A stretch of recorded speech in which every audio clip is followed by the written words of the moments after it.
All right, so it's Friday, so obviously we'll be tuning, but today, a little bit of a bonus because we're at the track this time with the Heep.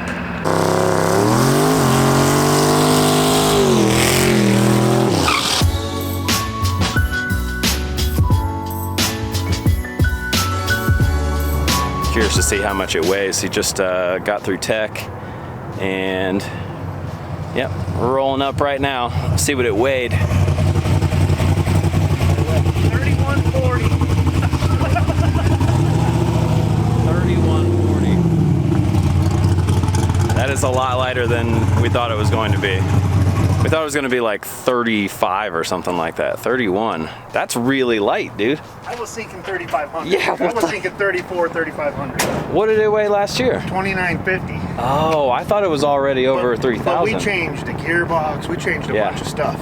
I would have thought it was heavier. Plus, well, because all the cage and everything, you were thinking it was going to add more weight. Dude, the same thing happened with my truck. When we did the cage, we took out a bunch of other stuff, and it ended up being lighter. I didn't think that was going to happen in this case. Nice. Well, that's good. You know, all the cage. It's too much to keep track of, like, while you're building it and everything. Oh, dude, you're like, I didn't even care. Got weight down on this, but we went up on that. I figured safety. Yeah. Nice. The motor was heavier because the block's heavier. Oh, okay. Wait, this one's heavier? Yeah. Oh. Yeah, they said the little M is heavier than the SHB block. It's got more metal. Yeah, it means we don't have to use that much power. He doesn't have to lose as much weight. Yeah, exactly. Well, and I still gotta lose some weight, dude. I mean, it can't hurt, right? All right, so we got his ECU all set up, made a couple of changes, tested out launch control. We're gonna go down and make a first pass. It's gonna be pretty lazy. Hopefully it doesn't get, crazy or anything. And we're not doing a whole lot of boost. Just need to get a feel for it. He's got a lot of changes that were made, both rear end, suspension, gearing, tires, pretty much everything. So we're gonna start easy on it.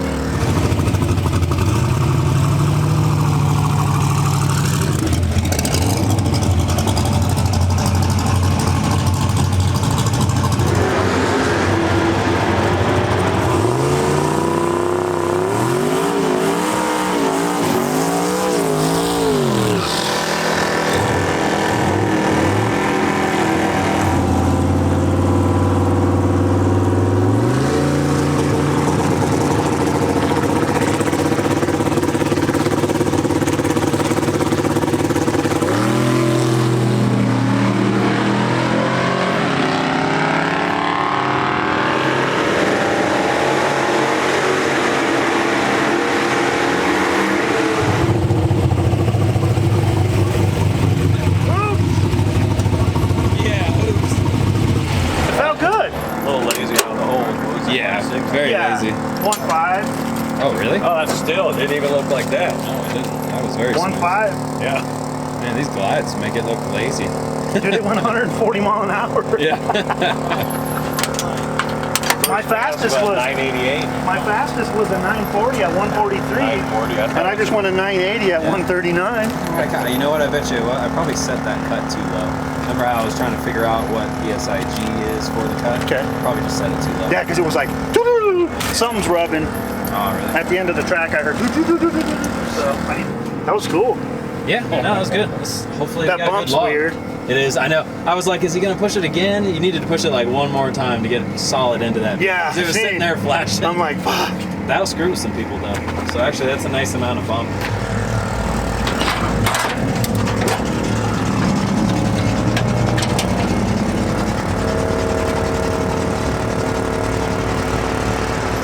So it was pretty decent. He went 980. He was only supposed to do 8th mile, but he just said it felt good, so we kept going with it. 980 at 140. We were testing a couple of different boost levels. It went up in second gear, but there was a little bit of an issue because even though we made the boost control go all the way down, boost still went up at the end. Now we had a safety cut in there if it went over a certain boost, and that did enable. But it did some weird things right before that happened, and so we're going to test on this pass a couple of things. Make sure that we have control, because once he put it into second gear, it was like boost just kept going up. So what I'm worried about is that there's so much load in second gear, even though he has a 66 millimeter gate, that we're still getting a creep issue. That or the value that was being sent out from the ECU I've never seen before, so we're going to test that out on this pass. Not going to be really going for a time or anything like that. I just have a couple of boost levels that it's targeting so that we can see if it actually does that. We'll have to take a look at his wastegate entry as well. Make sure that it's not actually creeping because of a bad location or something. 66 mil gauge should still be able to control it either way, but we'll see. I mean, at the very end, maybe like 1 second before the end of the pass, it was probably making about 1,000 horsepower, so it's still a decent amount of exhaust volume. So if it's got a bad position, it might be an issue, but we'll check it out on this one, see what happens.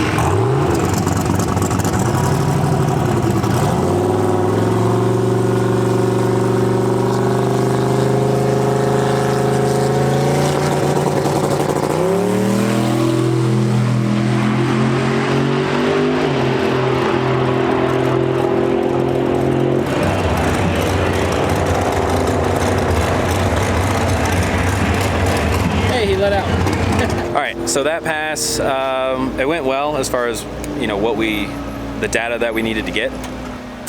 We do have control over boost. What we're doing is we're gonna go ahead and switch the boost control method. We were doing raw duty cycle, but the problem with raw duty cycle in this car is there's a big load difference between first and second gear, and I think part of the problem is wastegate placement.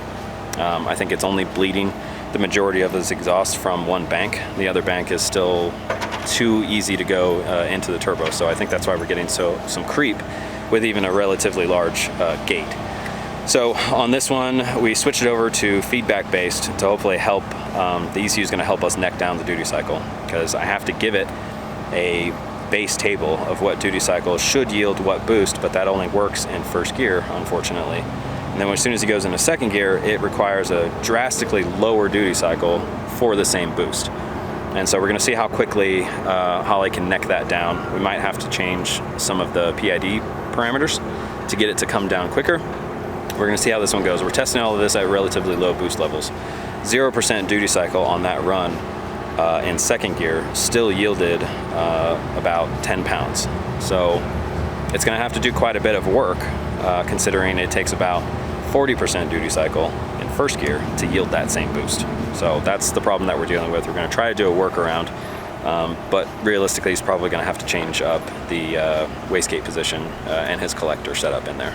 So we're going to give it another run and see what it does. We're going to try to get it to leave a lot harder this time too. How long did it take you to learn nitrous stuff? Starting all over. Not long. My big thing was with the Jeep, I had to get used to freaking putting it to the floor. Oh, really? Quit You're doing pretty good on that so far. Quit sissy footing the bitch. Yeah. You've been at 100%. Yeah, this way you can tell now. Yeah. There's no more, oh, you weren't even full throttle. Yeah. I can see it.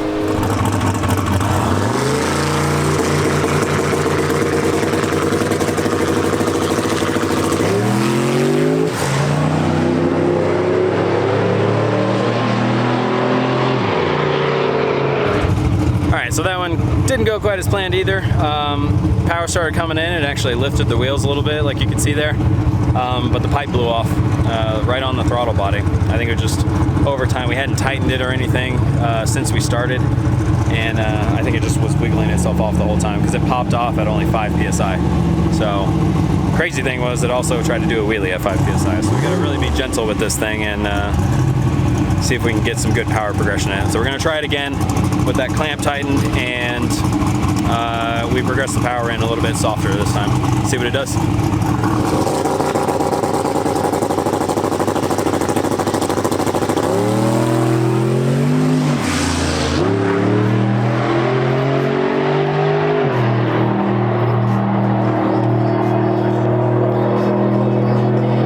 Went left, huh? What'd I do wrong? Well, it went left.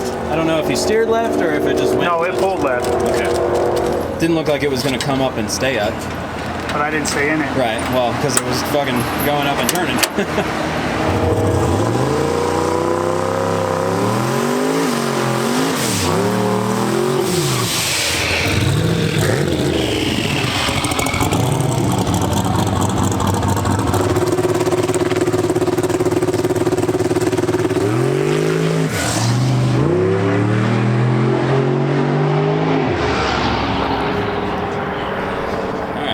That's what happens when he keeps his foot down, I guess. All right, so that was a bit much. Wheelied a little bit again. We had a good pass that I actually didn't do video of because I wanted to actually just be able to watch it, and it was actually a pretty smooth pass. Unfortunately, I didn't notice it until after we made a bunch of changes that he pedaled it a couple of times. So we made a couple of changes on the boost target, the launch RPM, as well as the boost progression. So hopefully we can get a smooth pass out. We're just having a really hard time with working with that gate and controlling the boost, and so sometimes it's spiking, it's going over. You know, sometimes it's undershooting. We'll see how that goes.